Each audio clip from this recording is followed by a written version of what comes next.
આપની સાથે કોમલ અગ્રવાલ શરૂઆત કરી મહત્વના સમાચારોથી અમદાવાદની વાત કરવામાં આવે તો જેન્ઝી દ્વારા સ્વતંત્રતા દિવસ નિમિત્તે ઉઢવ એક્સટેન્શનમાં બાઇક રેલીનું આયોજન કરવામાં આવ્યું હતું। આપને જણાવી દઈએ કે આ રેલીનો હેતુ સરકારના વિકાસ કાર્યોની પ્રશંસા કરવાનો અને રાષ્ટ્ર સાથે ઊભા રહેવાની તેમની પ્રતિબદ્ધતા વ્યક્ત કરવાનો હતો। આયોજકોએ તેને આવનારી પેઢી માટે પ્રેરણાદાયક ગણાવ્યું। રેલી દ્વારા જેન્ઝી સમુદાયે દિલ્હી જંતર મંતર ઘટનાના વિરોધમાં એકતા પણ વ્યક્ત કરી।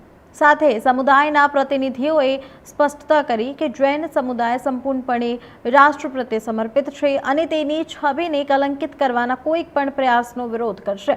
આયોજક અને સાંસદે કહ્યું કે દેશભરમાં લાખો જૈનો છે જે દેશ પ્રત્યે સમર્પિત છે, દેશની સેના અને સંરક્ષણ પ્રણાલી પ્રત્યે સમર્પિત છે।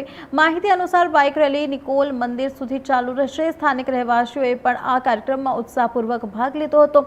આયોજકો કહે છે કે આવી પ્રવૃત્તિઓ યુવાનોને રાષ્ટ્રની સેવા કરવા પ્રેરણા આપે છે।